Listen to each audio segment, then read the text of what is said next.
Testing 1 2 3. Testing 1 2 3. Testing 1 2 3. Testing 1 2 3.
How are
How you doing, Councilwoman?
Good evening. We will now call this meeting to order.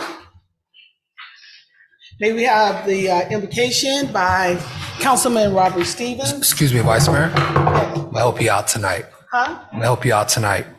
Let's just note for the record that today's meeting is March 8, 2023. If you would like, Vice Mayor, may I go ahead and proceed with calling the roll? Thank you so much. All right, Councilwoman Campbell. Present. Councilman Leon. Councilwoman Godaro. Here. Councilwoman Julian. Here. Councilman Stevens. Here. Vice Mayor Wilson. Here. Mayor Harris. You have a quorum. Excuse me, Vice Mayor. Please note for the record, Mayor Harris will not be present at tonight's meeting. If the council would like to excuse his absence for this meeting. Okay. All in favor of excusing the mayor's absence this evening? Excuse me, we need a motion on that first. Make a motion. Okay, but, okay, Go ahead. passes.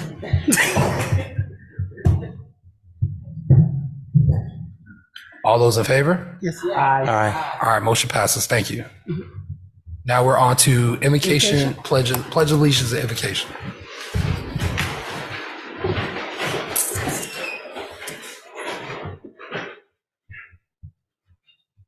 Let us pray. God our Father, we thank you for your grace and mercy towards us. We thank you for your endless blessings. God, in this moment, we ask that you continue to reign on this great city that we call home, Miami Gardens. God, we ask that you bless us with your knowledge, your wisdom, and your understanding as my colleagues and I begin to discuss business that essentially affect our people. God, bless everyone that has a part of this city. And God, we ask that all things work together according to your riches and your glory. All of these things we ask in your Son's name I do pray. Amen. Amen. I pledge allegiance to the flag of the United States of America and to the republic for which it stands, one nation, under God, indivisible, with liberty and justice for all.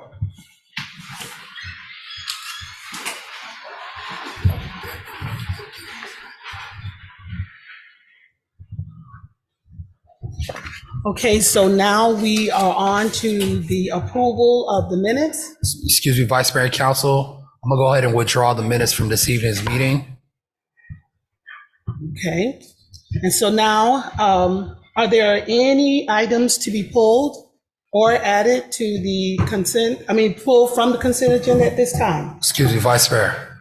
Couple changes to the agenda under presentation. Item 6.1, presentation is sponsored by Mayor Harris. We ask that that item be withdrawn from the agenda. The next one, item 6.4, Emerging Small Business Grant Award Presentation, sponsored by Councilwoman Julian. We're asking that that be withdrawn from the agenda as well. And then we have an addition to presentations. We can note that addition as it'll replace 6.4. This is a presentation, a special presentation by Commissioner for Women, and this is sponsored by Vice Mayor Katrina Wilson. Thank you very much. Do we have to have a motion to accept the consent agenda? No, not until we make any other changes to the agenda as pleased by the council, then we can go ahead and vote on those changes in its entirety. All right, are there any other changes? Okay. So can I have a motion to accept the agenda? Motion. Second. All right. All right, all in favor? Signify by saying aye. Aye. Any nays? Okay, thank you, then it passes. All right, so let's start with the special presentations. All right, item 6.2, special presentation by Councilwoman Shannon Campbell. Good evening, everyone.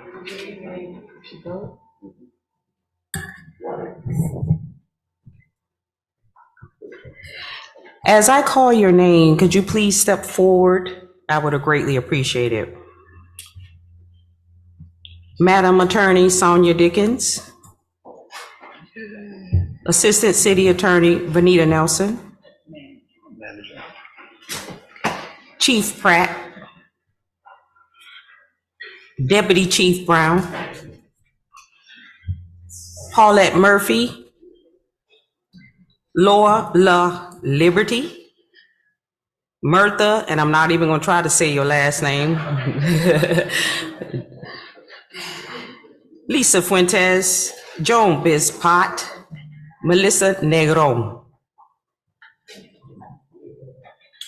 And I would also like my colleagues who sit up here with me, Councilwoman Shannon Igadora, as well as Councilwoman Linda Julian, and Vice Mayor Katrina Wilson. Please join me down for this special presentation.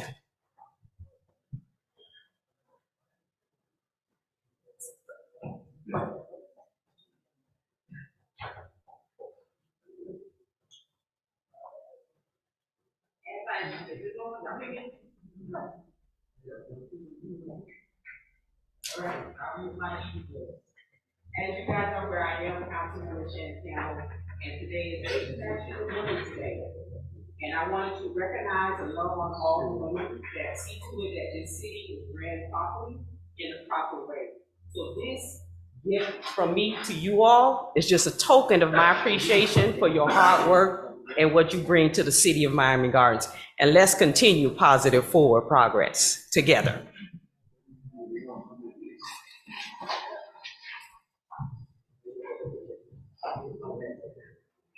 Let's come together so we get a little quick photo.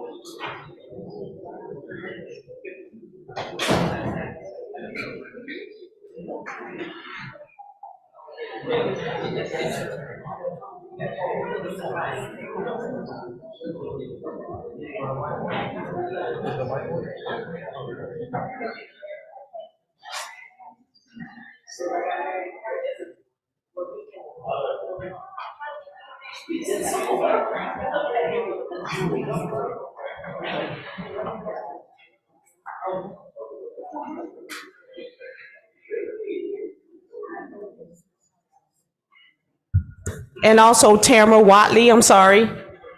When you get excited, come on down.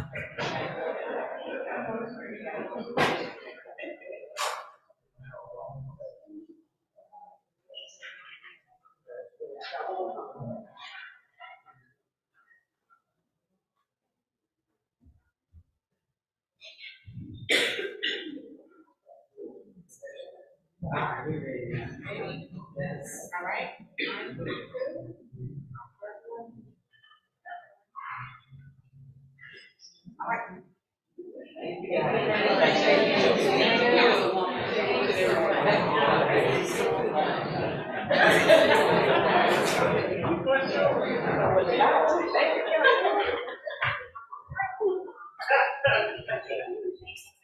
Appreciate you.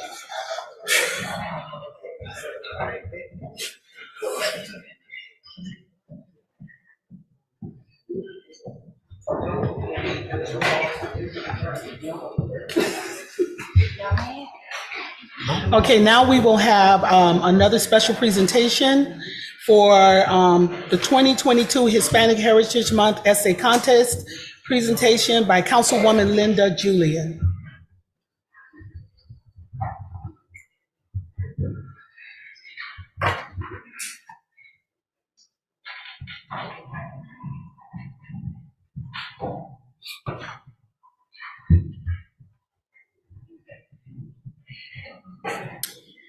Good evening, colleagues, visitors, and residents, and students. This evening, our special presentation, we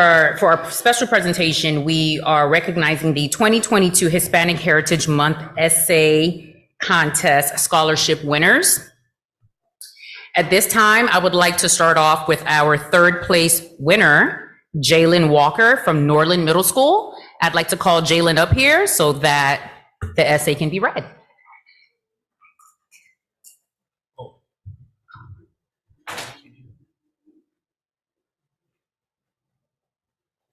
Hello, hola, my name is Jayla Walker. The essay that I am writing is to celebrate and commemorate. Hey Gabriel, can I give you a microphone to give to him, please?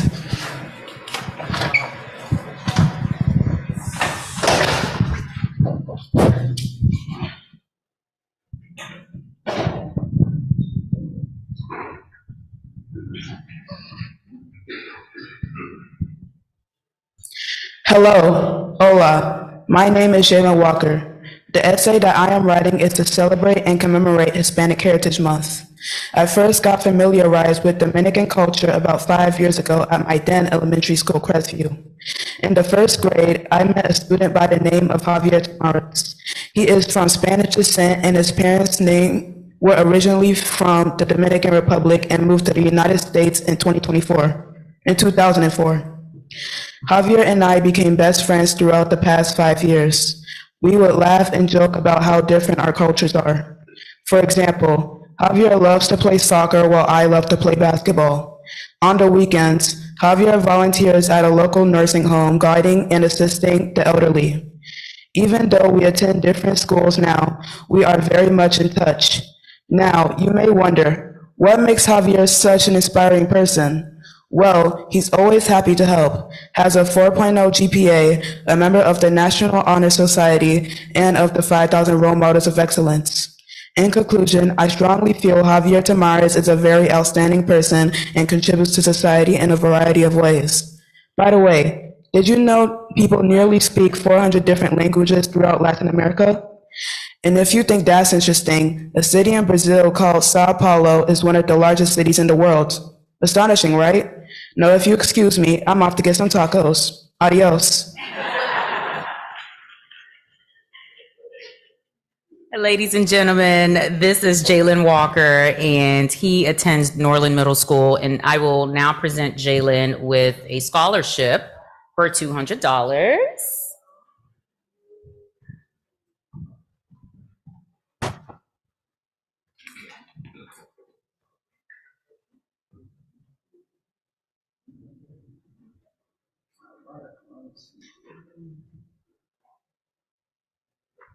Congratulations.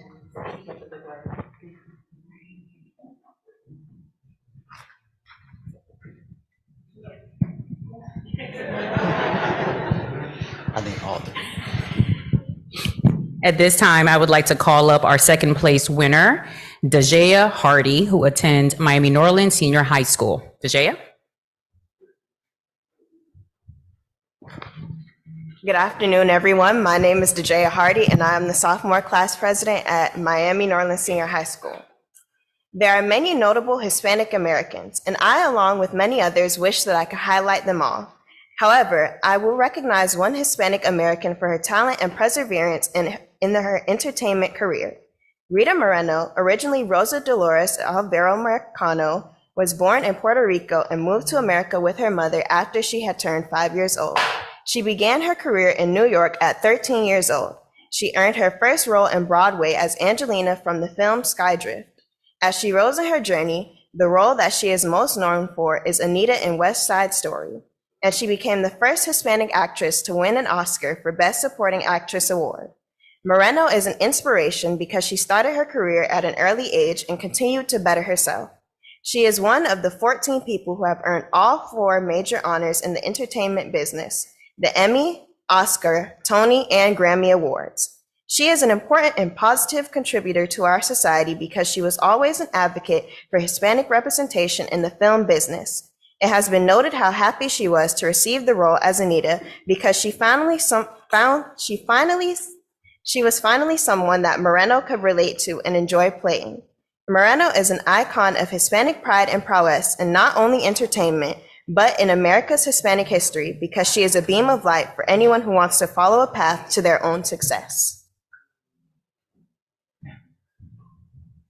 Yes, show some love to our Miami Gardens students, Miami Gardens residents. We have so much talent, so many talents right here in our city. So Dejaya is going to walk away with this $300 scholarship.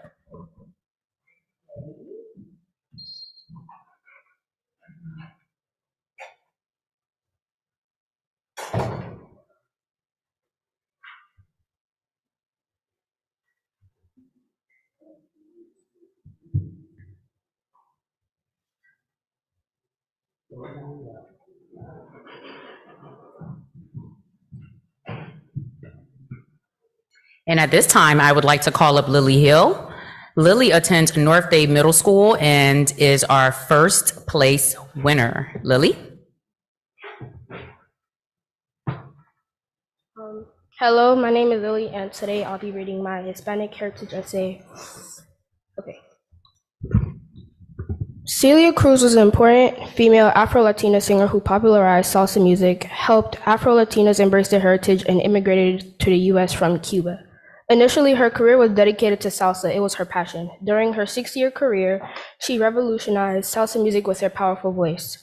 People from all over the world would watch her sing. She died in 2003, yet she is still celebrated worldwide. I personally love music, and knowing her enormous impact in music really inspired me. Furthermore, she also helped other Afro-Latinas embrace their heritage. Many Afro-Latinas do not acknowledge their African roots or do not identify with their race as much as their ethnicity. She was a proud Afro-Latina. She inspired others to show their culture by embracing African elements in her music style and her outfits. Celia Cruz did all those amazing things even though she left her home country. Before being known as the Queen of Salsa, she studied music at a conservatory. Her voice helped her family out of poverty. She was powerful. She left Cuba for the US, married her soulmate, and never returned. She inspires me because my family is mostly immigrants of Jamaican descent. Celia Cruz proves that you can succeed no matter where you are from. To sum it up, Celia Cruz is an important person in our history. She made an impact in music, popularized salsa, and proved that you can achieve your goal despite difficulties. She inspires me and many other people till this day. Thank you, Ms. Lily. And Lily is walking away with the first place award, which is $400.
Please join us.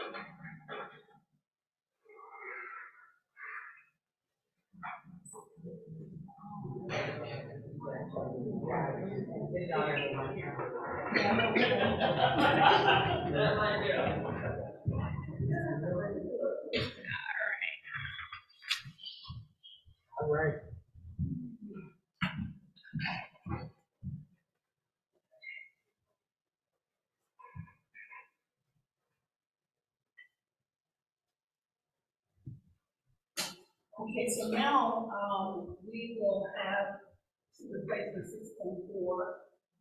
I will now invite a Women's Commission President, Mrs. Carol Lawrence, to come forward and to make her presentation this evening. And while she does, I would love to be able to thank the council for your appointments.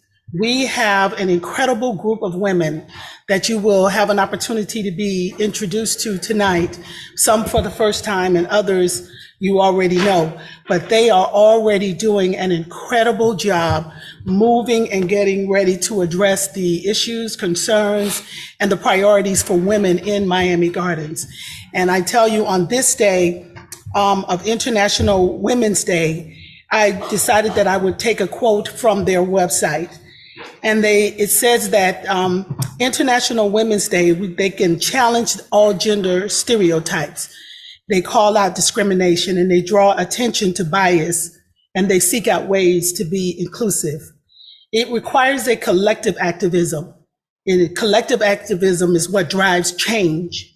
And it comes from the grassroots action to wide scale momentum because they seek to embrace equity for everyone. And so when we take a look at what the women of Miami Gardens are doing as they represent women internationally, they are about a grassroots organization that's seeking to mobilize and bring about greater change into the city of Miami Gardens for women. And so, Mrs. Lawrence. Good evening, Mr. Mayor, Madam Vice Mayor, the council members, our residents, and all who serve the city of Miami Gardens. I am Carol Lawrence, and I serve as chair of the Miami Gardens Commission for Women and a proud resident of the city. Today, we recognize International Women's Day with the theme, #Embrace Equity. The City of Miami Gardens Commission for Women have embraced service and have begun demonstrating our commitment to serve our community. In April of this year, we will launch our first diversity, equity, and inclusion women's study to identify the specific needs of our adolescents, young adults, and our seniors in the city of Miami Gardens. I'd like to take this opportunity to introduce your Commission for Women Advisory Board and those who have appointed them. As your name is called, please stand and remain standing to be recognized. Gail Cunningham, appointed by Mayor Harris. Constance Taylor, appointed by Vice Mayor Wilson. Renee Rivers, Vice Mayor Wilson. Carol Lawrence, Councilman Leon. Barbara Screen, Councilman Leon. Patricia Cole, Councilwoman Campbell. Linda Bethel, Councilwoman Campbell. Sonia Flowers, Councilwoman Igodora. Genevieve Carvel Harris, Councilwoman Igodora. Jerma Clark, Councilwoman Jillian. Shamika Johnson, Councilman Stevens.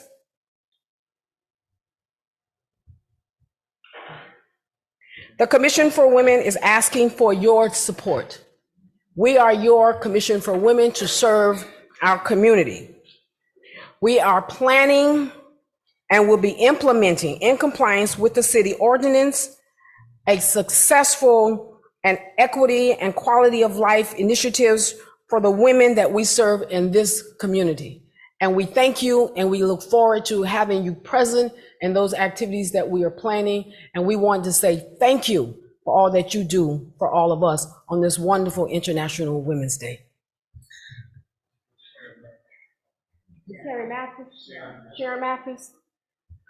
And Miss Sharon Mathis, Councilwoman Jillian. And that was right in front of my face, and I'm wearing glasses. May I invite you to come forward and we can get a photo with the council? Would you guys mind? I'm sure you wouldn't. Thank you.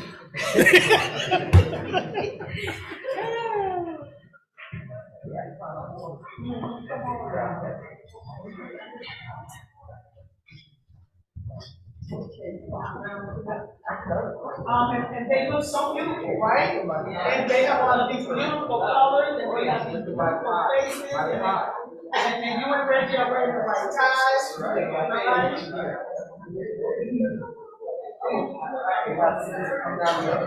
Just come down a little bit more. Come on down a little bit more. Yeah, I'm gonna get right on in there, but you know, I kind of like the way we come on, let's kind of get out. Come on,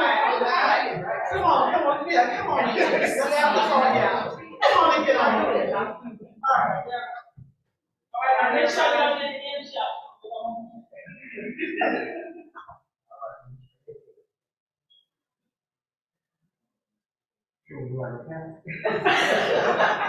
Okay, ready? 1, 2, 3. All right, you guys good? All right, thank you so much. Thank you all.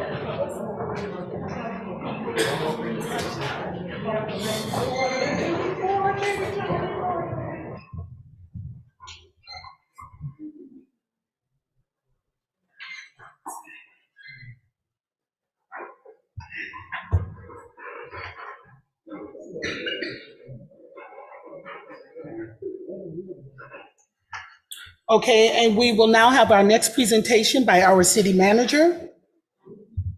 The proclamation proclaiming the month of March as Purchasing Month. Good evening, Madam Vice Mayor, members of the council. I will have Peter Parkin, Procurement Director, do the presentation. Thank you.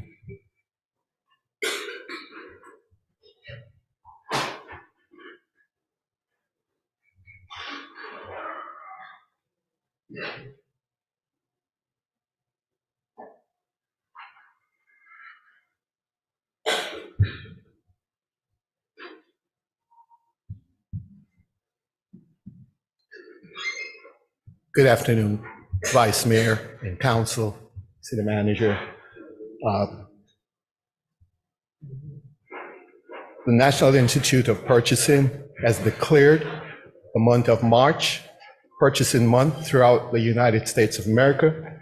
And we would like to thank the City Manager and the Council for recognizing the month of March 2023 as the Procurement Month, Purchasing Month, for the city of Deerfield, of Miami Gardens, and also in recognition of the annual Purchasing Month under the National Institute of Purchasing. Thank you very much. With me tonight, we have our Assistant Director, Mrs. Natura Francis, and our Procurement Officer, Mrs. Latrice Smith. The Purchasing Department executes over 700 purchase order per year and numerous requests for proposal. Thank you very much. Thank you, Mr. Manager. That's okay, and so now we will move on to our public comments. And right now, I have 2 public comments that are going to be offered. And to ensure that, whether you were able to read the back of your public comments, it should be noted that there are some guidelines under which you will be expected to make your comments. And I want you to keep in mind that we have a buzzer and the back, and you get 2 minutes. And once the 2 minutes has exceeded, we are expecting you to conclude your remarks. There may be an opportunity for you to finish, but we are going to definitely adhere to the 2-minute time limit in the interest of all that are concerned here. Additionally, on the back of the public comments, it does require and request that all comments are kept respectful, that none of them should single out any council member or person in a derogatory manner. We are asking that your discourse is one that is respectful, not only of yourself, but of all members that are present here today. If your behavior should get to be disrespectful enough, we do have a sergeant at arms that will ask you to leave the the chambers. And so we'll move on from there. I have next Mrs. Veronica Ricketts.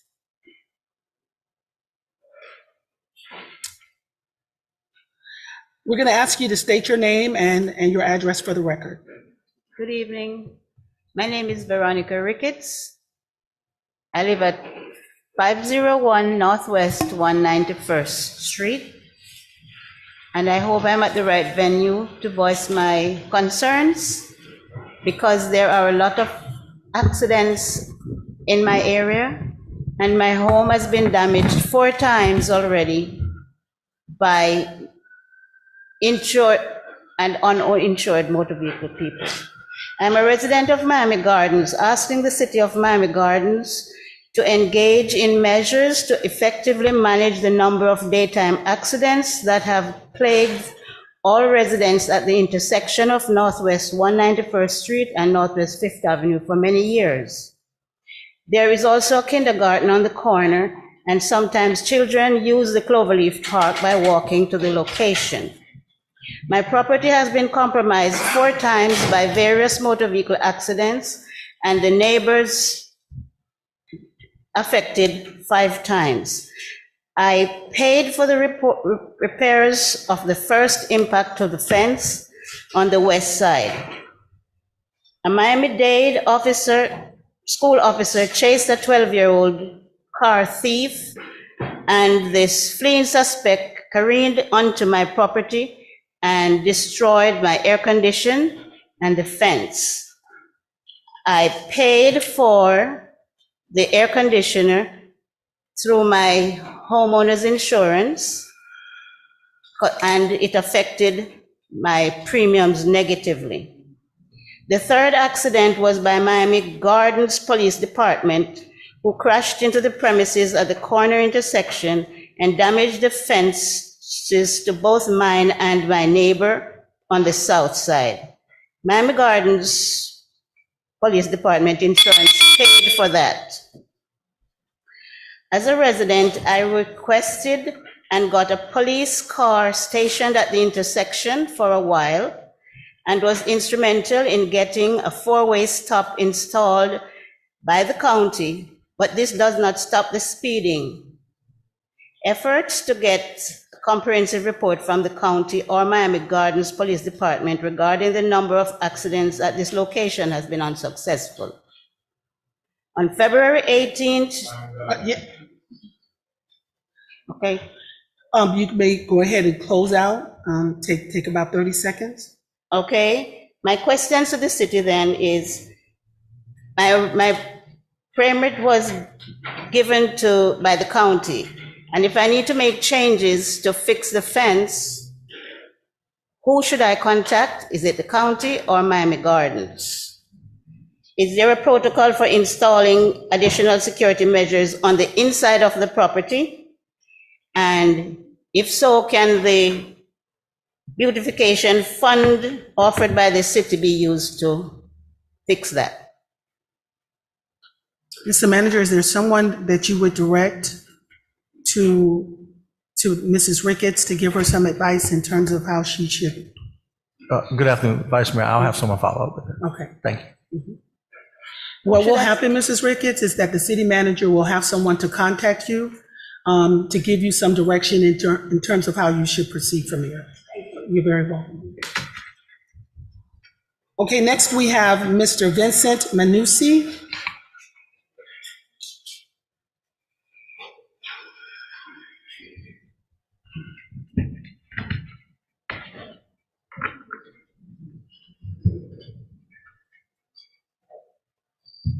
First, I would like to thank the commission for giving the citizens the opportunity to speak to you. My name is Vince Mancusi. I live at 17201 Northwest 42nd Place in Miami Gardens, and I've been there 47 years. I've been working a long time fixing my house up, but now I have to come here and complain again. It took me 2 years to build my kitchen, 2 years to repair damage from the hurricane, on and on and on. And I know how the boom, and we say the commission is doing a great job building the great city, but it's out of control. You got tons of code problems. The 15 cars in each house where I live, there's 10 people living in them. It just goes on and on. And it's a good time to complain because the police, I want to congratulate. They had, with the problem that I had, another robbery. I've had numerous robberies. And the police did a great job. And for that, I've joined the city's vet committee so we could get the veterans taken care of. Because they're dying like flies. You got to remember, 6 million veterans served in Vietnam. They're dying 26 a day from suicide. And these policemen went out of their way to consult me, to help me from the problem I had. I had 3 stolen plates. I had robbery. I had everything all one time. And they really fought it. They took me to the hospital so I could get more, help. And I appreciate it. But it's time to call in the reserves. I was in the Navy for 23 years. And that's how we did it. When we have big problems, we call in for reserves. We call in for help. You must get more people in those departments. We're just going out of sight. The single family residents are gone. All it is apartment buildings now. So please look at that, whatever committees you have, and try to straighten it out. It's past me. I'm 75 and going fast. I got liver cancer, I got brain cancer, I got Agent Orange. So it's about over. So please, I got to pass it on. Thank you very much. Thank you.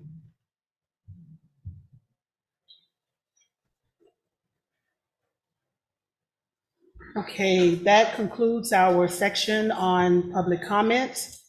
I thank those residents that were here for adhering to our time, and we try to allow you to complete your comments. So thank you very much. Now we're on to the consent agenda.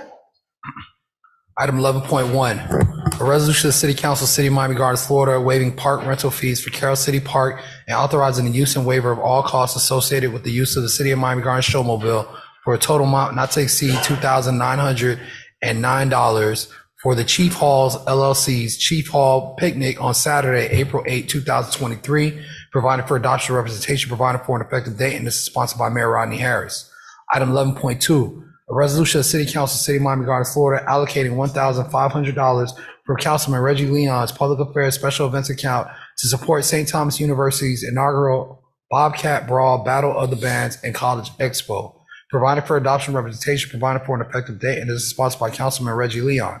Item 11.3, a resolution of the City Council, City of Miami Gardens, Florida, authorizes the city manager to issue a purchase order to Palmetto Ford of Miami, Florida, for the purchase of 2 vehicles in accordance with the Florida Sheriff's Association bid #FSA 22-BEH20 in paren 2022 to 2023 in an amount not to exceed $240,554, provided for the adoption representation, provided for an effective date.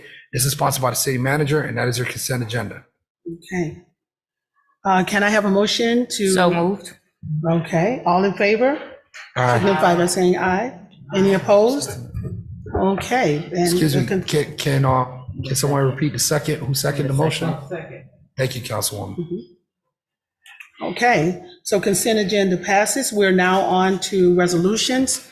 Item 12.1. Item 12.1, a resolution of the City Council, City of Miami Gardens, Florida, authorizing the city manager to negotiate an agreement with E.L. Waters and Company, LLC, or Kimberly Horn and Associates, Inc. for strategic planning and execute a strategic planning agreement with the selected firm, provided for adoption representation, provided for an effective date, and this is sponsored by the city manager.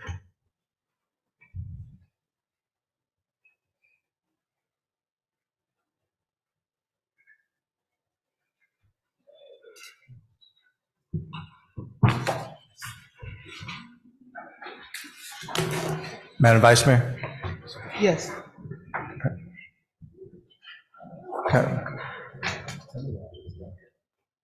Okay. You ready? I'm sorry.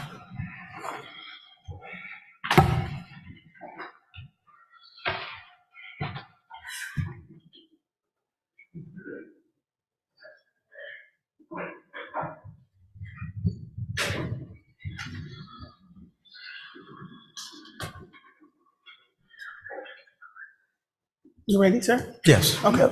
Thank you, Madam Vice Mayor, members of council. Peter Parkin will introduce the two consulting firms that are vying for the possibility of doing a strategic plan for the city of Miami Gardens. I'm going to turn it over to him. I just want to take this opportunity to thank both firms for providing us an opportunity to hear your presentations tonight. After the presentations, Madam Vice Mayor and members of the council, you will be able to have a deliberation on the item itself and then hopefully pass along recommendations to staff to move forward. Thank you.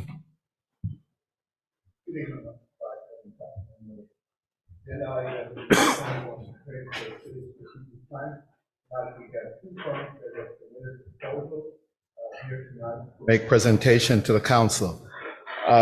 The first firm will be E.L. Waters, and the second firm will be Kimberly Horn. The duration of the presentation will be 10 minutes and 5 minutes for Q&A. Thank you.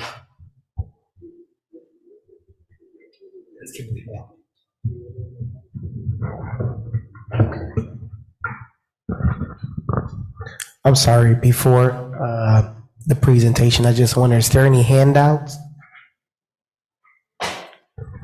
No, sir. We assumed that it would be in your agenda package. Thank But you. we can provide our handouts. We can make copies for you and give that to you at a later date. Yeah, thank you.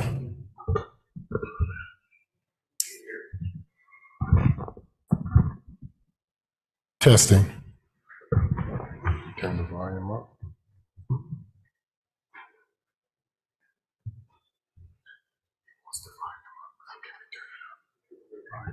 Can you provide them with the handheld mic?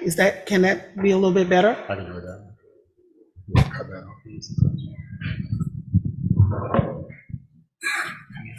off. Okay.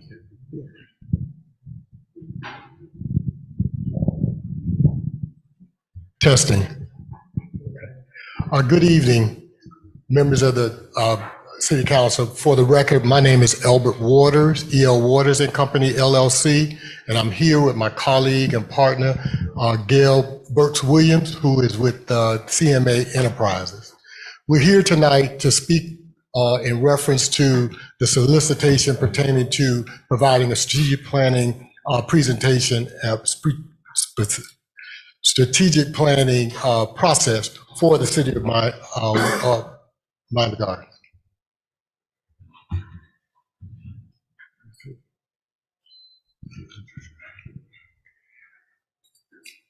Okay. We are here to provide, and what we're hopefully will be able to provide to the city, a holistic approach pertaining to strategic planning within the city. Again, E.L. Waters and Company, we provide planning services, zoning services to a variety of public and private entities throughout Miami-Dade County, Broward County, Palm Beach County, and the city of Atlanta. CMA is a boutique performance process implementation consulting firm headquartered in Davie, Florida, and our clients again, receive a personal touch when it comes to service. CMA is a minority and women-owned business enterprise. Likewise, E.L. Waters and Company is a minority-owned business enterprise. Our value proposition. We have a core group that would be involved in this engagement. The co-leads in this effort would be myself, E.L. Waters, Gail Burks, Cassandra. We have a variety of entities involved in this process, from municipal institutional finance, IT process improvement, urban planners, architects, and public works professionals, marketing, branding, government affairs, community facilitation. And in addition to that, in the past, we have engaged student interns in a variety of the processes that we've prepared for various other entities. And so we will intricately have that as a part of our team. The engagement capabilities is a variety of things. As I mentioned, planning and zoning. We also provide an approach to providing additional aspects of it, public engagement as a part of it, financial involvement in that process.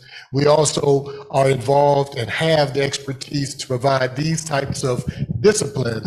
And you can see when in the graphic that was presented earlier, the amount of individual and professionals that will be involved in this process with us. So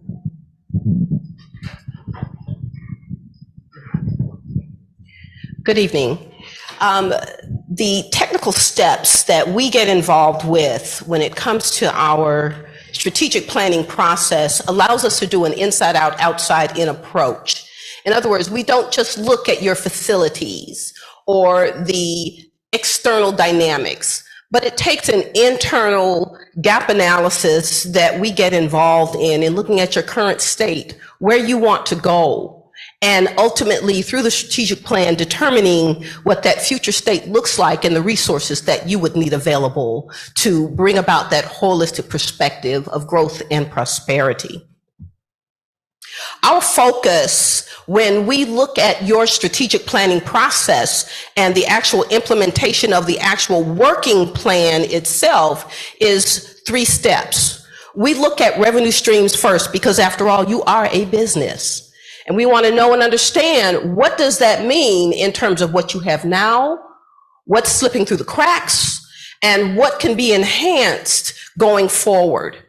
At the next level, we look at the administrative and operational support, because you're going to need that as you grow and expand your city and the services that you offer to your constituents and customers. And finally, we wrap in all of the other areas of operations.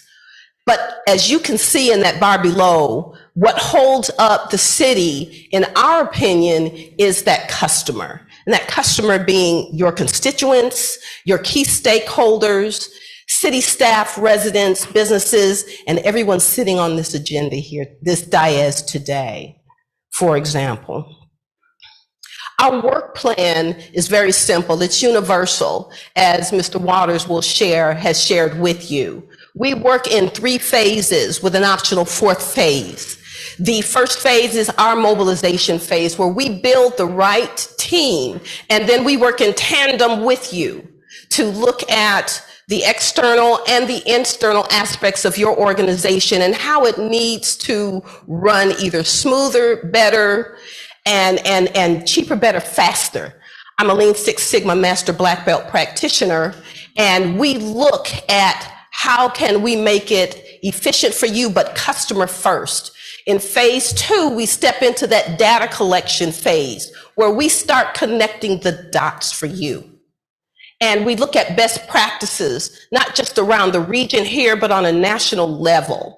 We look at having stakeholder meetings. We want to hear from the community. We're not afraid to be out there. We're not afraid to touch what's going on.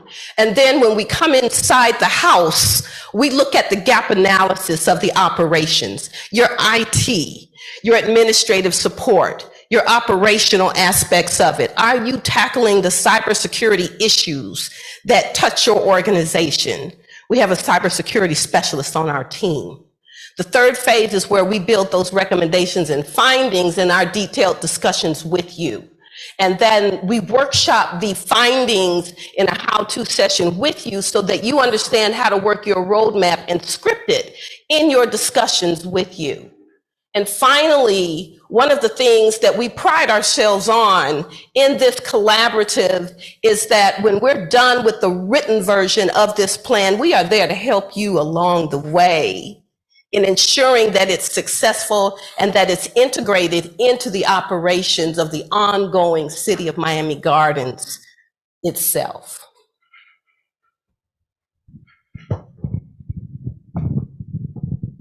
For your review, we have posted on this, our presentation, a number of engagements that we've been involved in and have been very successful in that. The first one, the City of Miami Gardens, whereby we provided planning and zoning activities for the city beginning in 2015 through 2018, and we're currently involved with the city now in doing special task orders. We also have been involved with the City of Miami in terms of providing, again, planning and development services for them. The next item, we've done a variety of other types of strategic planning. We provided for Miami-Dade County, the GOOS, finding a necessity study for the GOOS area, which is down south in Miami. MAP, Broward County in terms of the transit system, how we've been engaged in that. In addition to that, other special ones, and what we're involved in right now is the Miami-Dade County Economic Advocacy Trust, disparity study. And in that engagement, while we're presenting to you tonight, in the not too distant future, we'll be coming back to you to talk about what your perception may be as it relates to disparity within the total Miami-Dade County. We provided a feasibility study, highest and best use for the city of North Miami on a 9-acre site, which is located on 135th and 17th Avenue. Most significantly, we were involved in Southeast Overtown Park West, which is in downtown Miami. That particular project involved a redevelopment plan update for the city. Southeast Overtown Park West is one of the largest CRAs in Florida.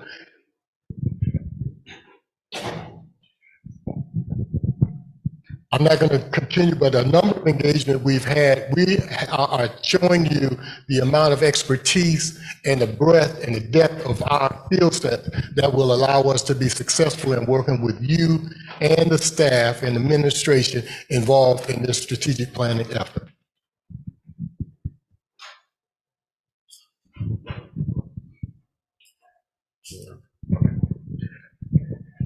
Lastly, we are, again, E.O. Waters we are an approved consulting firm in the city of Miami Gardens Library of Consultants. We are currently providing assistance in the planning and zoning department of the city.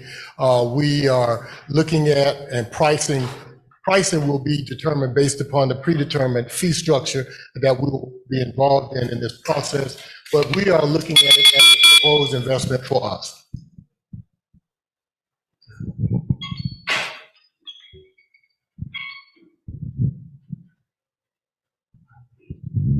And as you can further see, wrapping up, my firm providing economic development and consulting services throughout, and also my partner, Gail Burks-Williams, who is an expert in performance management, and we have a solid historical,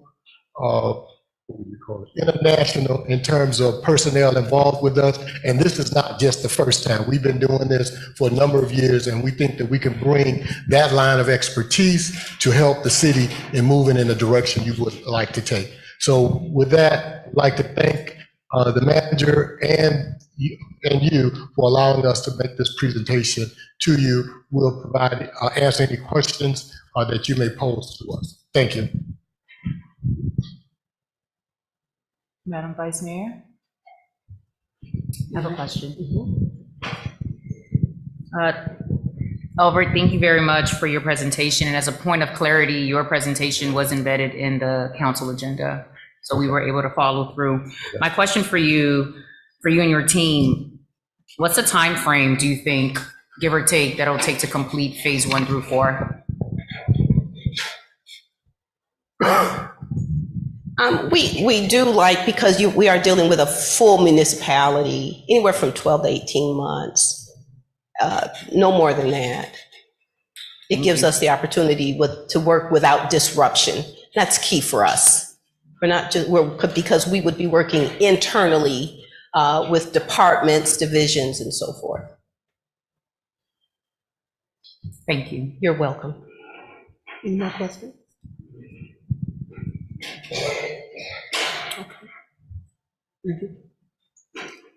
Thank you. Thank you very much.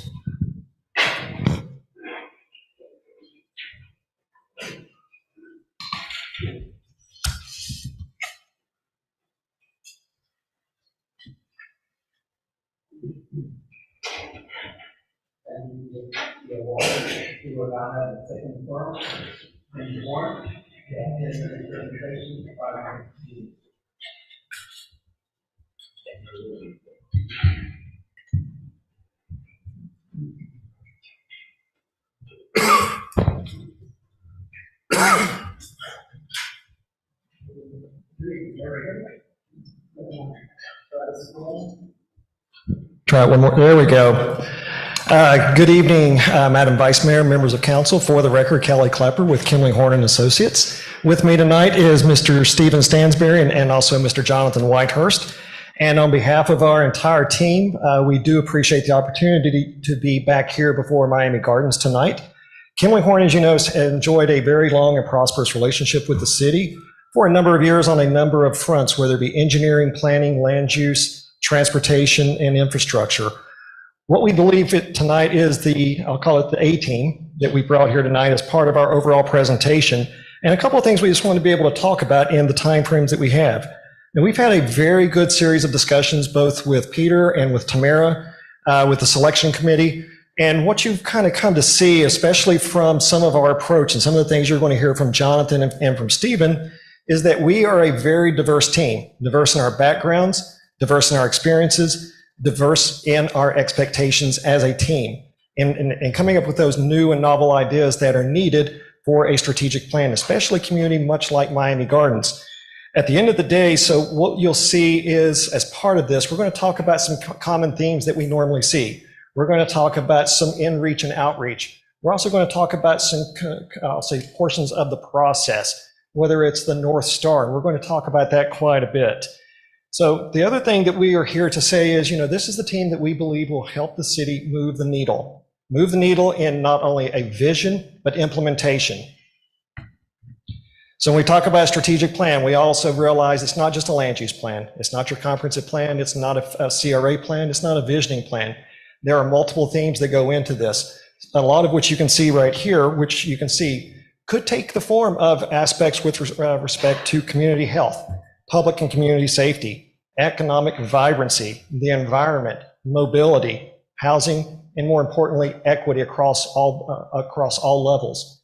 Jonathan, do you mind talking a little bit more about the common themes and also about some other items? So I think one thing to note is that having done this type of work in a lot of different environments, while these themes are common, we do know that some might rise to the top here locally. And also it is very important to understand that the interplay between the themes is going to vary significantly by community. And so there's really a co-creation process that we'll go through with you all and with the community, I think many of which are standing behind me today. And that active discovery, I think, has led to what we've identified as keys to success in, again, doing this type of work elsewhere. I'll touch on a few of these. We can pick up on those in Q&A. I think the first thing is expectations. This is a unique process, and I think there's probably different expectations from you all as to what you want out of the strategic planning process. And then as we work with the community, there's probably a variety of expectations that the community would like out of this process. I think if we kind of set those expectations early and follow through with those and be very clear and transparent in the process, it'll help us achieve those last 2 points. One, we need to create an openness to change so that we can kind of create an environment where there's just this ability to react appropriately to the situations that are in front of us. And then at the end of the day, it comes to you all, just to the leadership that you all will bring to the process during implementation. I will say that we don't talk about putting all of this on your shoulders, whether it's staff or the elected officials. I think if the process is done correctly, and Stephen's going to talk about that process in just a second, that throughout this process we'll create champions that will help to kind of spearhead that change as we go forward. Stephen, do you want to talk about the process? Thank you, Jonathan. And I appreciate your willingness to listen to us this evening. It's been a treat. We had an opportunity to walk around your community today, drive around, even eat a little bit of lunch. And so it's helpful for me as an out-of-towner to get a feel for the lay of the landscape and the people who live here. As Jonathan alluded to, there's a lot of things that this plan could take the form of. I think one of the things I want to impress upon you is that there's no such thing as a definition for what a strategic plan must be. You have the opportunity to define this moment in time for what are the most important things that need to be adapted for as you lay legacy groundwork for the future. And I think it's really important. We often begin our process, and we've learned this by doing work throughout the country, whether it was in Washington, D.C., or Seattle, Washington, or Austin, Texas. We know that big cities, medium-sized cities, and small towns really can rely on a process such as this because it offers that opportunity for co-creation. But we want to do this thing called State of the City. Quite frankly, I just feel like in 2023, there's so much data out there that if we just assume that we know exactly what it is that your priorities are or what it is that you want to work collectively on, you may dilute the resources, the good resources the people behind me have put towards this process. And so we like to bring focus to those things. And it's important for us to understand what are the current trends that are positive that we want to fuel more of and benefit from. What are the things that are externalities, the negative things that we don't want to carry into the future? If we can isolate those things, we can bring focus to your strategic plan so that you are being as good as stewards as possible of the resources that have been assigned to this process. The State of the City is just what it sounds like. We do a very quick diagnostic. What's our community health look like? What's our economic competitiveness look like? How are people traveling? What's their competitiveness with respect to income and housing? And are we keeping up with our peer communities as well as just all the other communities within the county itself? We can generate this very quickly only because there's so much off-the-shelf data. We don't need to spend your dollars collecting data. We can screen information and create a document that's easy to read and level sets with the entire community. We don't believe in creating documents that are speaking over folks' heads because it's just unnecessary in this day and age. We can publish this in the first 6 weeks, if not sooner, so that we can begin a common conversation and help identify those things that we know are going to be most important to you and that really deserve your attention carried forward. Once we work through that process of understanding what our state of our community actually is, we can best identify what that North Star needs to be. It's obviously a metaphor. What direction do we want to be headed as a community? It just stands to reason that if we can all agree on the direction and the places with which we need to place emphasis, we can work together, all oars in, and as Jonathan alluded to, move the needle on the metrics that matter most to us. That North Star really needs to be informed not just by data, though. We believe in this notion of being data informed, but not data driven. There's an important distinction between those two. Step 3 simply acknowledges the need for us to go listen. And as much as I like standing in front of an audience, one of the things I think our team is most renowned for is asking thoughtful questions and then just sitting back and listening, taking good notes, understanding that the plan itself is really a reflection of the people who we're serving. That community voices component of that feeds everything that we do. It helps inform the next step, which is really that strategic diagnostic. Effectively, that is a technical step in the process where we're looking at the things we hope to achieve and the things that we don't want to carry forward that are externalities and identify what we're doing today that are positive contributions. Let's keep doing more of those, and things that maybe stand in the way of us making progress. It's just as important to remove those, modify them, or modernize them so that we are addressing those things in a positive way. And we want to be good stewards of both time and dollars. We also believe in celebration. It's been really great just to get a feel for the youth that are here tonight, the women that have spoken this evening, and to understand that there's a lot of community pride here. And I feel like sometimes we get so caught up in the negative that we don't acknowledge the good things that we're making progress on. I was doing a little bit of research coming in tonight, and you actually were outperforming the county on a number of different metrics, whether that was health or income. And it may not always feel like it, but it's important to know that some of the things that you're doing today are actually having positive influences on the future. The Summit on the Future is an opportunity for us to gather, to really acknowledge what we've learned thus far, and to affirm some of the strategies that we unveiled during the Step 4 strategy diagnostic. Ultimately, we're going to collect some more input from participants in that process, and we're going to refine it, working in conjunction with you and your staff, ultimately into something that feels like a plan itself. And that plan can take a number of different formats. We can write you a lengthy report, and we're welcome to do so, but I also would suggest to you it really needs to be more of a roadmap.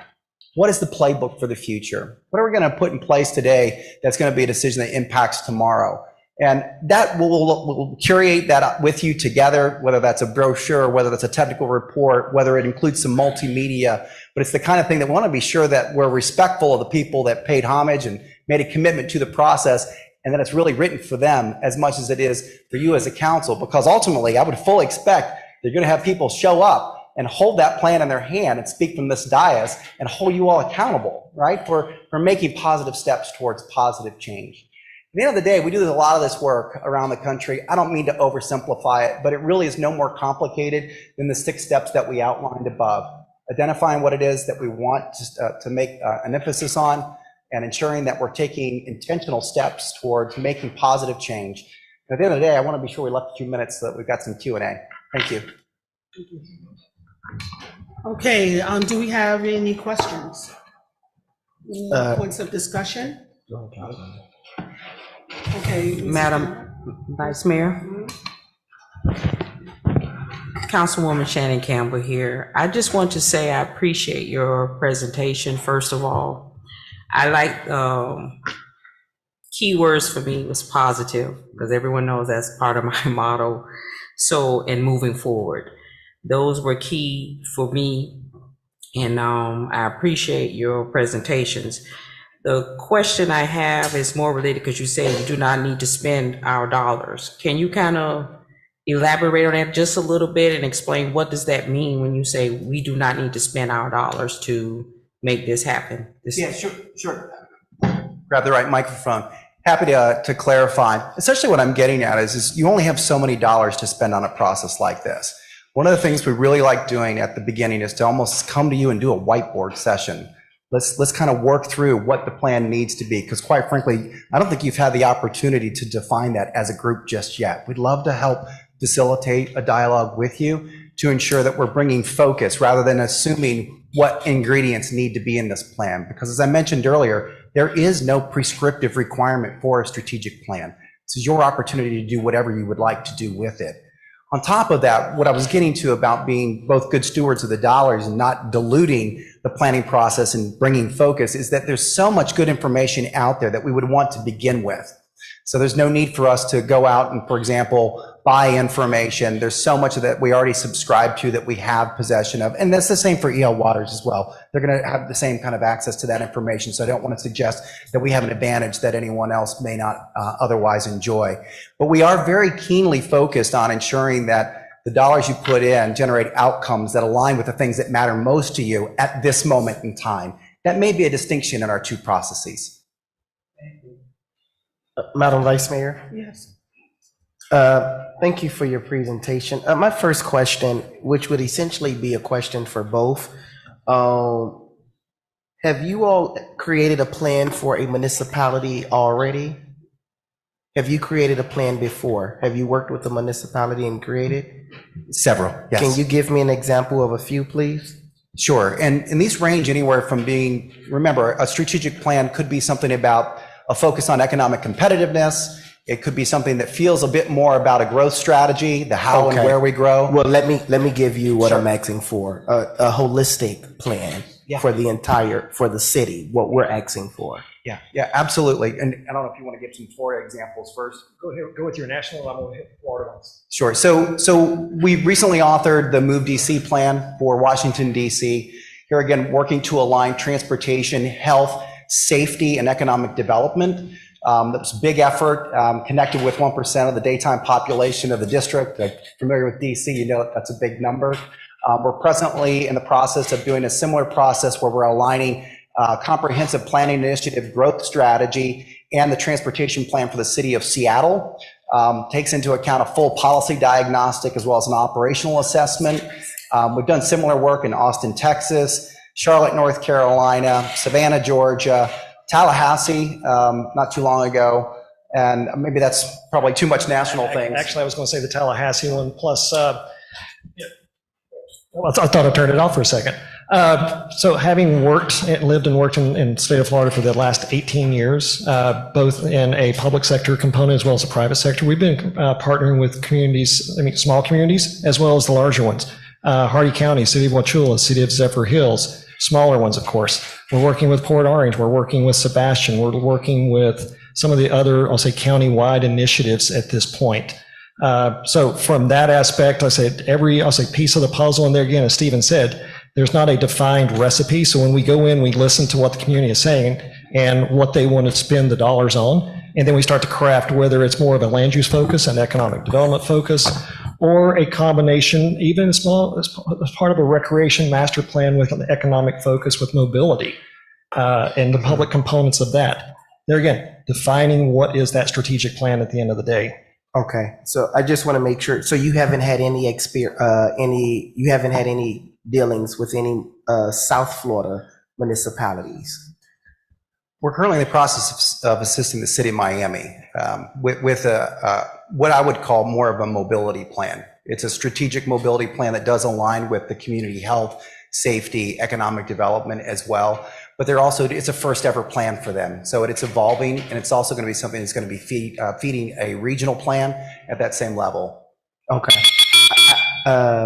Okay. I also have the same question for the EL Waters. I want to ask the same question.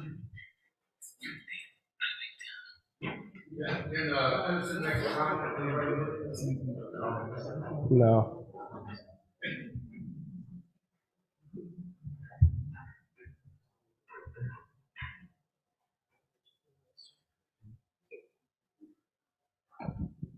Would you repeat your question, please? Yes. Have you all created a plan for municipalities? And if so, can you give an example of some of the municipalities that you've worked with in the past? Well, we have been involved with a number of municipalities. Within your package, we have samples of our strategic planning engagements. One would be our involvement currently with Miami-Dade County. Through it's called the Miami-Dade Economic Advocacy Trust Disparity Study. That is a strategic planning operation that's currently underway with us. That's one of the largest that we have. That means that we're involved in Miami-Dade County, all municipalities, all of the 22, what is defined as the targeted urban areas. We are invested in that particular one. Yeah. We've also gotten involved in doing some studies up in Hillsborough County, up in Tampa. Just recently in Broward County, we've done studies, strategic plans and assessments and gap analysis with the city of Opa-locka. So we are no strangers to this. We have a defined format and template that allows us to go into your organization, regardless of the size of it or the type of industry that you're in, and assess it from, like I said earlier, the inside out, outside in. But we've dealt with municipalities. We just completed the transportation public perception study in Broward County. We've done COVID, HIV, AIDS studies up in Broward County as well. We are regional and national, and we have people that serve on a national level in our organization as well. But from the standpoint of whether it's a municipality, a private sector corporation, or a nonprofit organization, the process is the same. It's just the questions and the conversations that you have when it comes to it. It's not just dealing with one specific area. We Right. bring, as you mentioned, that holistic aspect to the process of strategic planning. Sure. I just, as a follow-up to Councilwoman Julian's question to you all at the, after your presentation, the timeline that you mentioned, was that for the first phase or that's the entire planning? The entire plan completion? Entire phase. The Entire process. Okay. And that was, I'm sorry, what we said, 18 months? We said maximum 12 to 18 months. 12 to 18 months? It may not take that long. It just depends on availability and Sure, access. sure. But we like to give ourselves and you the opportunity, because we're not just looking at one specific area. We're looking at your entire organization. Okay. Yes, Thank sir. you. You're welcome. And I want to be able to ask that same question as it relates to the timeline to you all as well, please. I think this is a place of agreement. We think that probably 18 months is the max on that end. It's fairly typical, and I'm sure you probably could affirm for the with us as well. 14 to 18 months is really a nice sweet spot. It allows ample time for us to have the full conversation.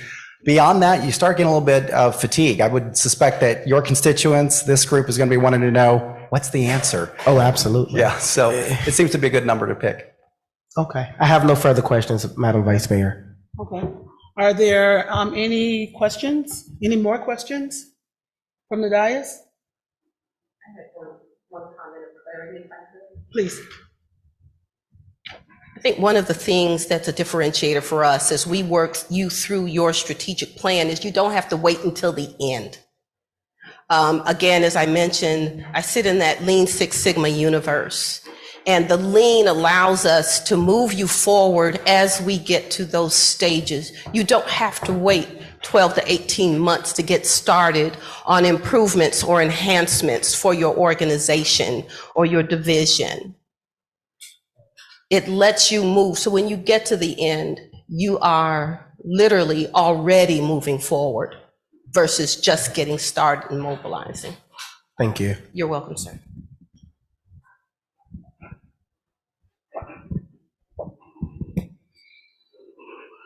Okay, so as we move for discussion from the dais, I don't know, do we allow the other participants to remain? Or they do remain through the discussion? Okay, all right. So we now are open for any discussion on this item. Any questions or concerns you'd like to bring forth? So, Madam Vice Mayor, Mhm. as a point of clarity, this item is, are we, I guess my question to the manager, was it a recommendation for two, or are we going to select one? Madam Vice Mayor, I would like the council to give direction as to rank, you can either rank them 1 and 2, or give me a recommendation to move forward with 1. Okay. I would like to make a recommendation. Okay. I would like to make a recommendation to go with EL's Waters to complete the entire plan. Okay. Anybody have a counter recommendation outside of that?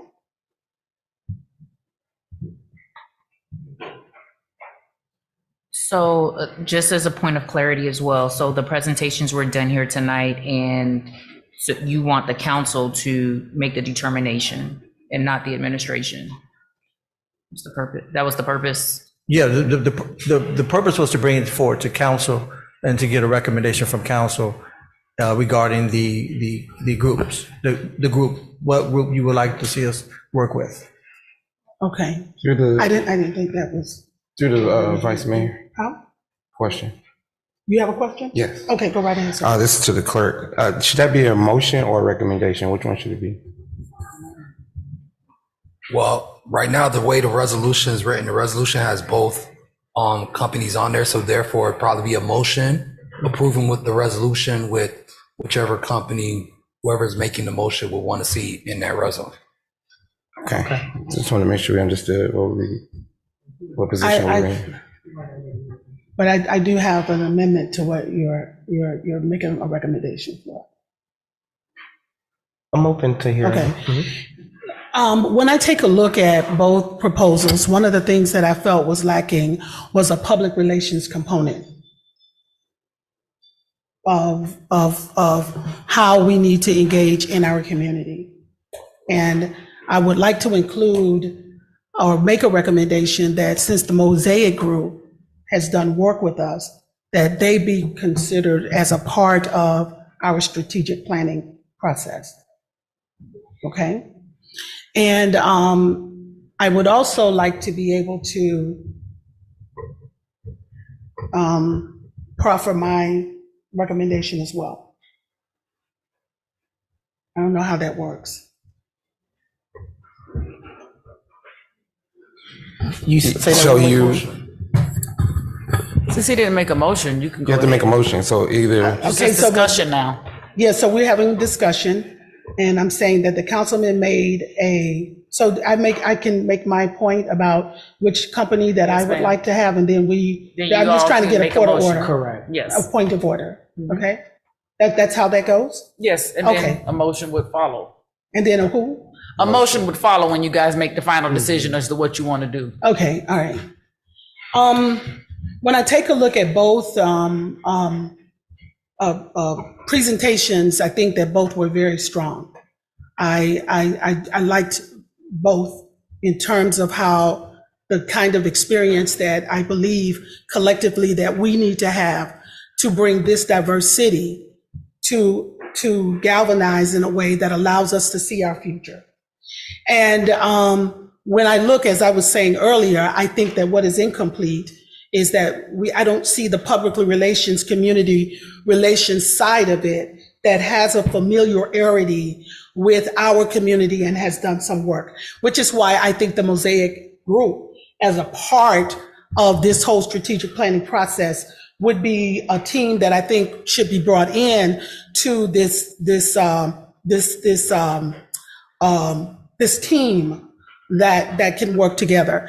And I think that I would propose really that all three are part of this process. And I think that what one lacks in one area, the other one can be of a greater strength.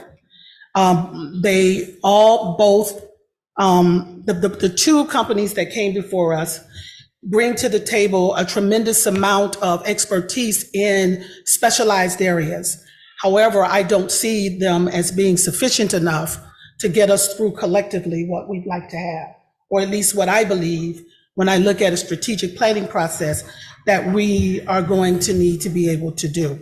So my suggestion that I would like to put on the table for this council to consider is that we, one, see if the Mosaic Group can be brought in, and two, that we look at how this team, these two separate groups can become a team to be able to help to work this through together.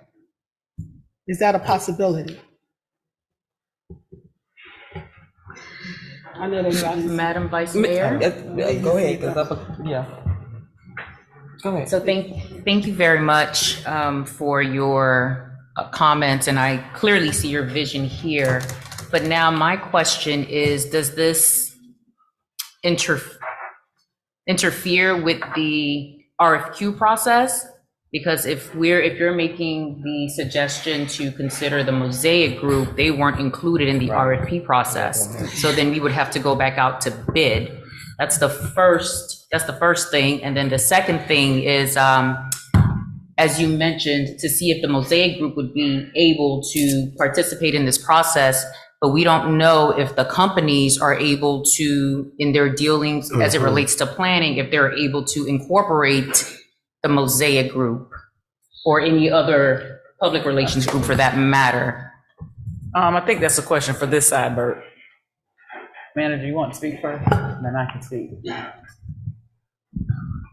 Madam Vice Mayor, members of council, Let me say this. I understand you may wanting to have that piece as a part of this process going forward. What, the mosaic piece? The public relations piece. Certainly, the Mosaic Group is already on board helping us with a number of things. Outside of a legal hiccup, and I'll leave that to Sonia, I don't see that being such a problem for us from an administrative standpoint, because we've already gone down the road as to how we're going to be promoting our city. Certainly, they could lend some assistance in ensuring that as we move along with whatever group you come up with or you decide to go with, that could work alongside of it. I think they work for us, so we could, in our negotiations at some point in time, mention or try to find ways to incorporate them going forward. I think tonight what's needed is a decision as to what group you would like us to move forward with. And based on that, we could sit down and negotiate the fact that we already have our public relations themes and things of that nature in place. Then we can put that as a part of the overall agreement moving forward. Okay. And from my perspective, I want to clear the record. This was not a solicitation. However, the two entities that the manager selected to put before you tonight do have continuing contracts with us for planning services, land use planning services. And at some point in the past, that was a solicitation. As the manager did clarify, we would not need to do a solicitation for the Mosaic Group, but we also cannot force people to work together. We can't force a partnership amongst separate entities. As he mentioned, with the Mosaic Group, that's a service contract. You can always expand what they're doing for you. Sure. And as we develop the plan, have them so that part is correct. Okay. So I hope that clarifies. Madam Vice Mayor. Madam Vice Mayor. And then I Yes. have a question. Okay. Wait. I don't know. Yeah, thank you. I think for me, as it relates to this plan, I have a hard time with heading into a direction with one that essentially seems to not have experience in the South Florida arena. Do I believe the manpower and the knowledge and expertise is there? I do. I think the presentation and what they spoke about is good. But when when you talk about the projects that both company has worked on, it's very clear. One has experience in the South Florida area, which is a totally different climax and culture from the rest of the country, essentially. So I believe in the direction in which we're heading here in the city of Miami Gardens. We need someone to come in knowing the land in which we live in to work to develop our plan. As it relates to the marketing piece, Madam Vice Mayor, that you mentioned, the public relations piece, we have the service contract with the Mosaic Group. But then in addition to that, we have a public relations department that I believe administration will allow to work as we work to build out the plan. Because at the end of the day, it's our plan. So whatever we want to see in it, whatever we don't want to see in it, or what we want to see in it, or what we don't want to see in it, it's contingent upon what we want that plan to consist of. So I think that's where I stand with that. And that's why my recommendation is that we move forward with EL Waters and Company LLC so that we can go ahead and execute a plan wholeheartedly that I believe that would be based upon experience and knowledge firsthand and not research of what you believe Miami Gardens is. I'm not so sure I understand that comment. Are you making a motion or you making? I mean, no. Wait, Were we we still finished with the discussing. discussion? Because I don't think we weren't finished with the discussion. right? I'm waiting. Yeah, so you were next to make your Okay, comments. so two things real quick, through the vice mayor to the city manager. We own the data, right? What's the company? Mosaic. We own the data that Mosaic has, right? So we can disperse that basically, since they're contracted by us, we could disperse that data to either group, correct? Madam Vice Mayor? Yes. That's correct, Councilman. Okay. So when we talk about the Mosaic group, I'm confused about the questioning here. And I guess maybe let me be clear about why I love the work that they do. And I think that the work that they have done would make the strategic planning process an even better part of the process, whichever group we tend to go into. And I wanted to ensure that they were involved in that process all the way through. Okay, so I know that we own the data because we paid for it. And I'm sure, go ahead, Mr. Manager.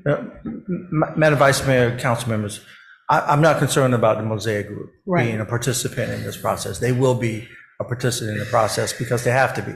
They've already begun some of the things that we're doing in promoting the city, and we haven't stopped that. So they will be a part of this process moving forward. They have an agreement with us already. I think the city attorney is correct. We can't force people on, but I think in general, if the will of the council is to have them to assist in promoting what we're doing in the city, I don't think either one of the companies tonight will push back on that. And I'm just saying that as your manager. So I think what I need to know is the company that you want us to work with moving forward. I need a motion, a second on somebody, and we can move forward, and I can bring this back and have something before you sometime in April. April 12th, April 15th sometime. Yeah, I know you have some more questions. I do realize that, we'd like to get through the process, and I don't have a problem with that, but I want to make sure everybody has a voice. Okay. Go ahead. Thank you. I tend to disagree with my colleague, Robert Stevens, in his motion or suggestion, because as I read both plans, I see that the second group, which I believe was Kimley Horn, they have a component, they have a 6-step process. And a part of their process, the third step is the community voices. So I'm assuming that means that they will incorporate and talk to our residents and see what their vision is and how they want this strategic plan to take place and what it should look like. So I'm inclined to go with Kimley Horn. That's just my opinion. So, and I'm done. Thank you, Madam Vice Mayor. In the event that the Mosaic Group does not have the capacity to jump on board, then what is the plan B? Madam Vice Mayor, we don't have to have them. Right. So we can always go in a different direction. Okay. But if that's the will and we believe, and I think if we look at it from just a basic standpoint, they're working with us now. They're doing a lot of things for us now. Tamara Wiley is in charge of all of that. She'll be a part of the strategic planning process. She's actually the lead person from staff that will be working on this. So I think we'll be able to handle that as we move forward. If something were to go awry, certainly I would bring that back to council. All right, I think that we've had enough discussion. Everybody's, okay. So we'll now entertain the motion, and the motion was to? Make a motion to go with E.L. Waters and Company. Okay. Second it. Okay, that motion has been made and second. Now we will take a vote. Is that correct? We call a roll call vote. Councilman Leon. Yes. Councilwoman Julian. Yes. Councilman Stevens. Yes. Councilwoman Campbell. No. Vice Mayor Wilson. No. Motion passes 3-2. All right, there are no items for quasi-judicial zoning hearing and agenda disclosure. We're now on to the reports of the city manager, city attorney, and city clerk. Madam Vice Mayor, I just want to clarify. So that vote was to move with award is correct? Yeah. Okay, I just want to make sure. Thank you. Madam Vice Mayor, council members, I'd like Myrtha Disick to come up, and she has 4 items just to go over real quickly with you on some updates and some good news that we've gotten from a financial standpoint. So I would like her to provide that to you, and then once she's done, that'll be the end of my report. Thank you.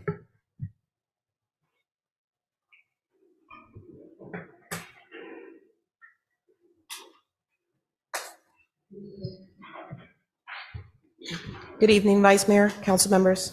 Myrtha Disick, Finance Director. Just to give you a quick little update on Finance Department.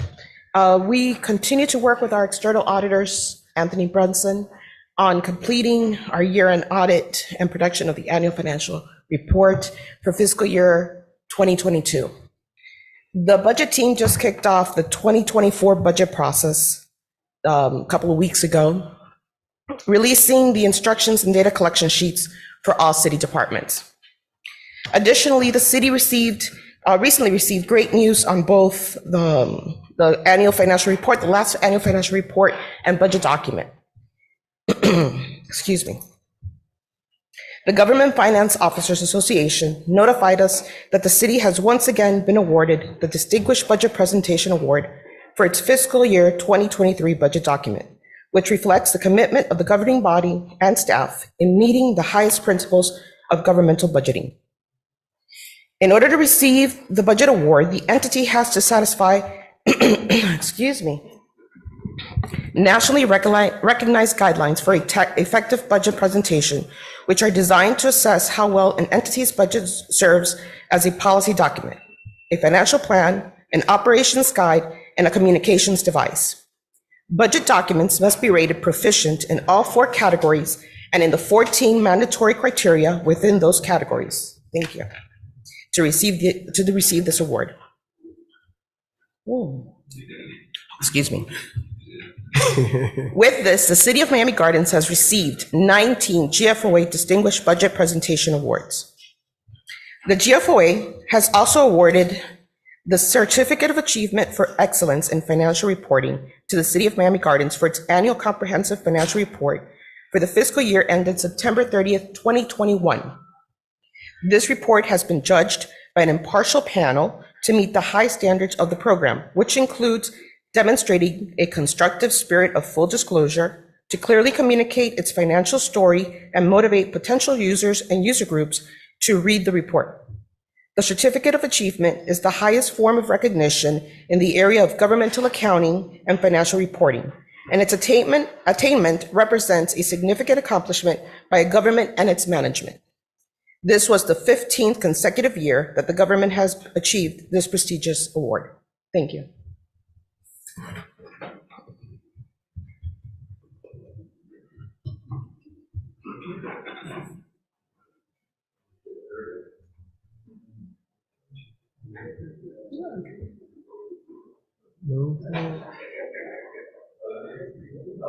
I know you don't know what you all right, Mr. Manager? Maybe I misheard something. Someone said they wish they could have heard it. I'm not, did that not come on? Did anybody have a problem hearing? No, I heard it. Okay, thank you.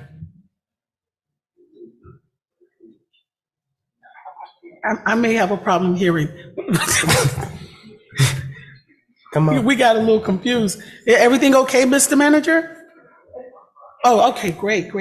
All right, so now, is there anything else? You're done with your presentations now? Okay, all right, okay. All right, so we have nothing else here.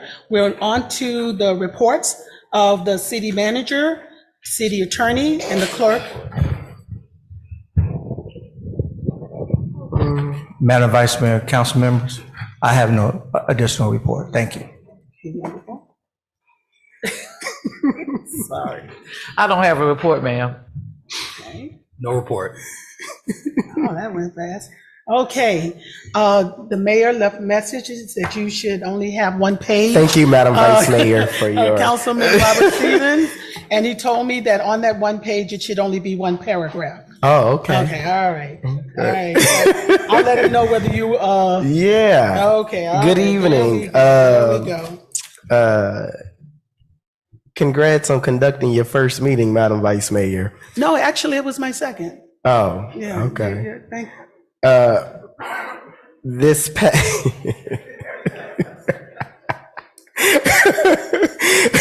this this past Saturday, I partnered with our amazing police department for a relay for calls, raising funds for the Special Olympics.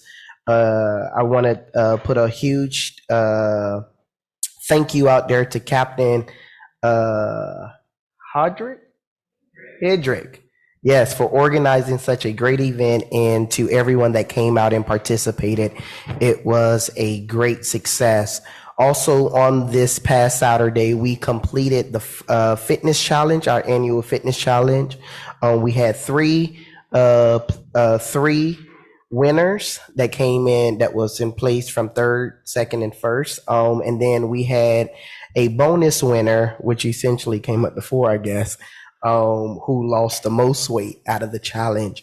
The challenge was so well received and everyone participated, so much so that we will be bringing a summer edition back for the fitness challenge starting in the month of May. I encourage everyone to participate. For the first time in years, we had over 200 attendees at each class participating at the Betty T. Ferguson Recreational Center. And yet this moment, the challenge still stands to my dear colleagues. I will say Councilman Leon comes out and work out daily. I would love to see the ladies to the left of him join him. You're going to keep it up now. Also on this past Saturday, I partnered with Generational Care, which is a non-for-profit organization that provides mentorship to the young men in our community for their 5th annual Fathers and Son Flag Football Tournament at Bunch Park. We began with the Finance of Fatherhood workshop facilitated by professional attorneys, and ended the flag football tournament between youth, their fathers, and mentors. And on last evening, I started my Table Talk Tuesdays again. The first one this year, which was held at Starbucks. We had a great conversation over a warm cup of coffee or tea. I encourage everyone to come out and be a part of it. The next Table Talk Tuesday would be April 4th at the Starbucks, starting at 6:30 p.m. This is a casual conversation where you can share your ideas and, you know, all the great things that's happening in the community, or if there's issues that you would like to address, this is the perfect time for you to do so. And I'm challenging now, I'm putting out a millennial challenge to get our young people involved in what it is that's happening throughout our city. So if you have a grandchild, a child, a niece or nephew, pull them to the next Table Talk Tuesday with you, all right? I encourage you all to be a part of. And then finally, Madam Vice Mayor, I am happy to announce the Miami Gardens Higher Education Initiative Scholarship Program is now open. This is our 3rd year. Applications are due by Friday, April 28th. This scholarship was designed to provide financial assistance to high school students who are graduating. For more information, you can contact my office, or you can visit any of our city social media platforms or websites to learn more about the scholarship initiative. I do want to thank the mayor's office for coordinating a meeting with Florida Power and Light. We had a conversation, I had a meeting with them on this past Monday to discuss some of the issues that has been raised by the community. And I'm very confident that the lighting district resolution that's going to come before us at our next council meeting, sponsored by our city manager office, is going to answer and address a lot of the concerns as well. So again, thank you, Mr. Manager, and thank you, Mr. Mayor, for coordinating that meeting and allowing me an opportunity to sit at the table with Florida Power and Light to discuss issues that's been brought to me. Happy Jazz in the Gardens weekend. See y'all out there. Take care.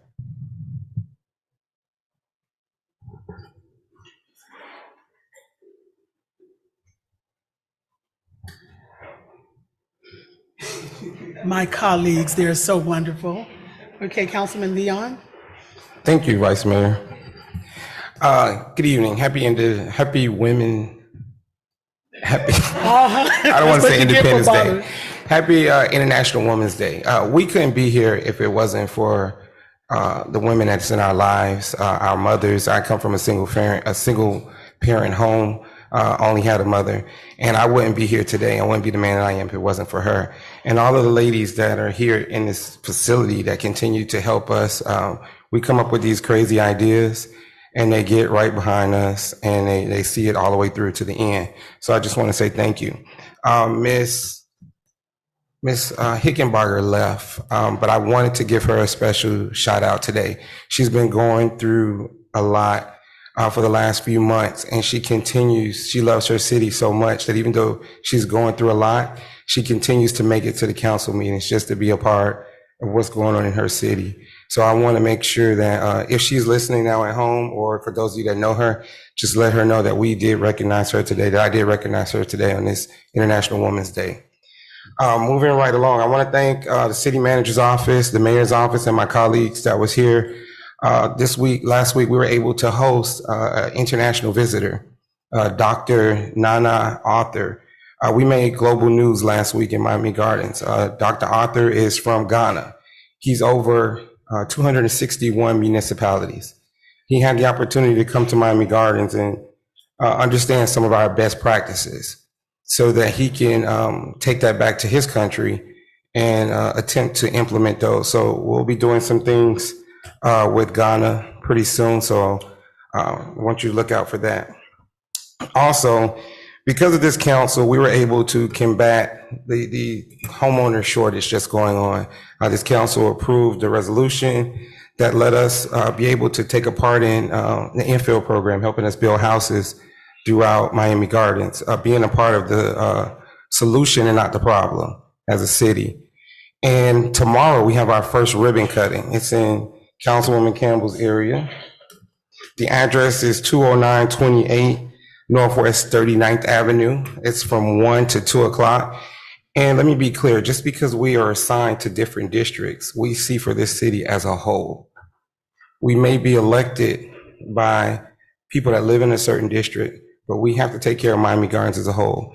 So even though this isn't my area, I made sure that we're able to bring affordable housing to this community. And that ends my report, Vice Mayor. Thank you.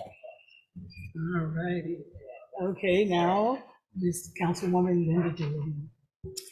Thank you, Vice Mayor Wilson.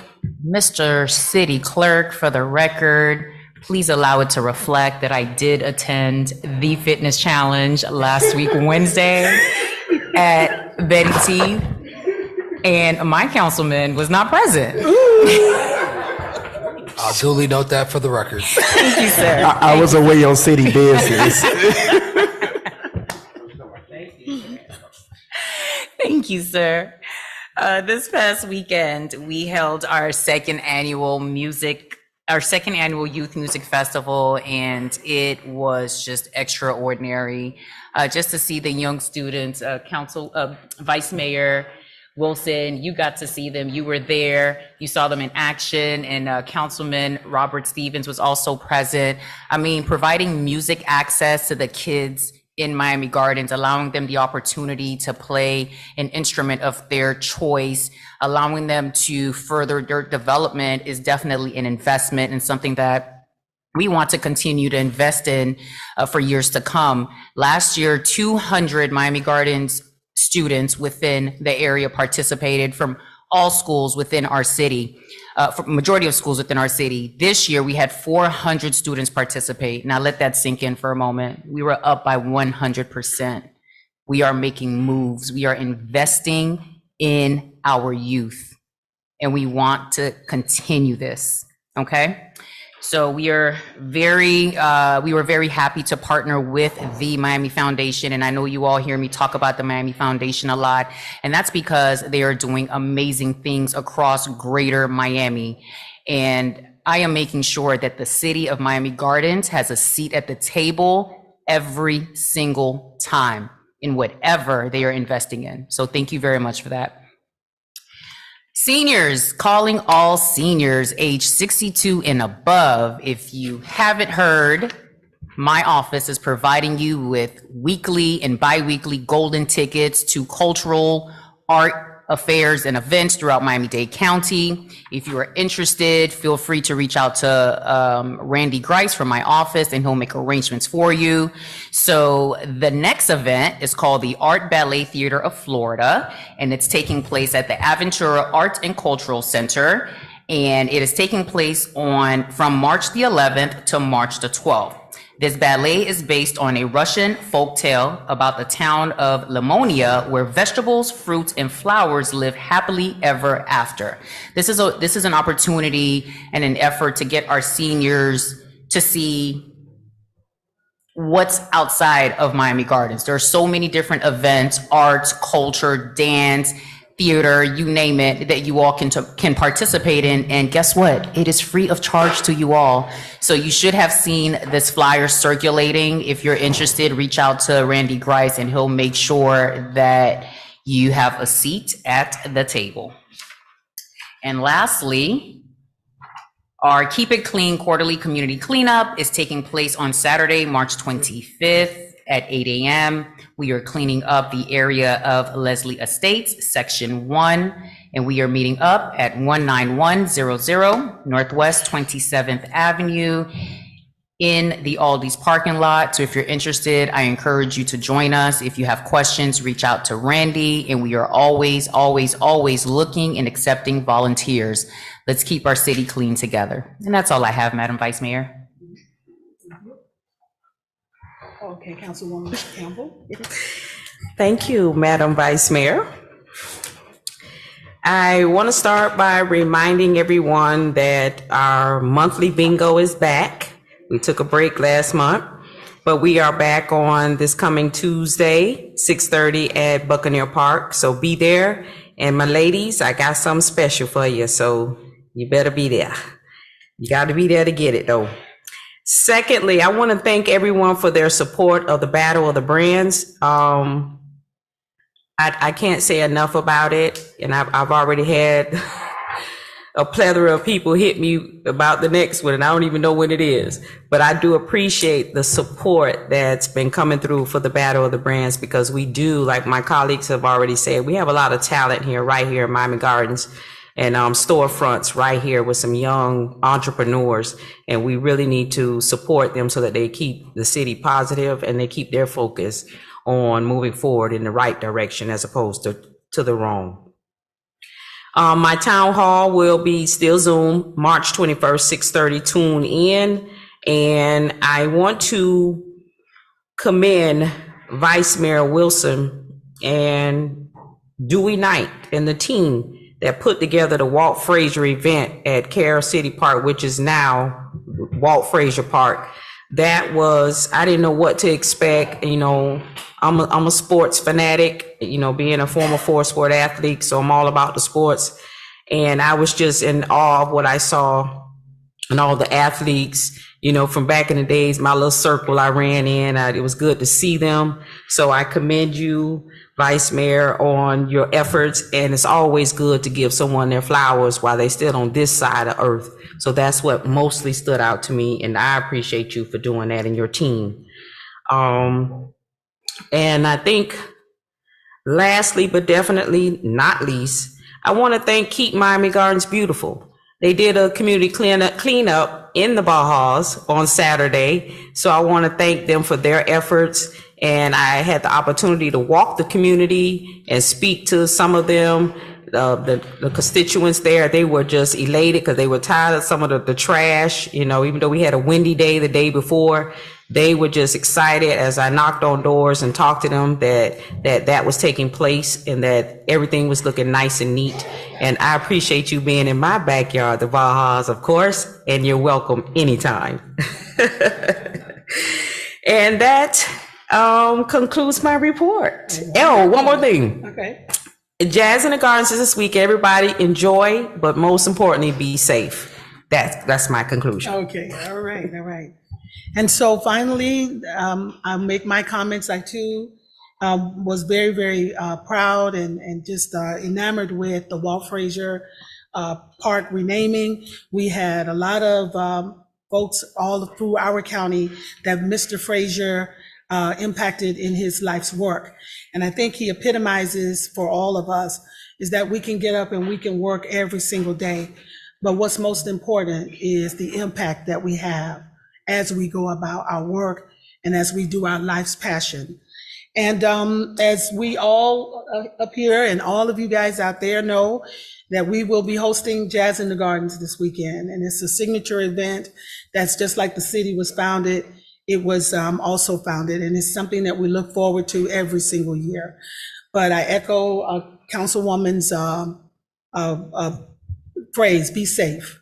Be safe as you go through your weekend. Be safe as you enjoy your weekend with your family, your friends, and celebrate Jazz in the Gardens. And that concludes my comments and for tonight, and I wish you all well. Thank you. Motion. Second. And our meeting adjourned.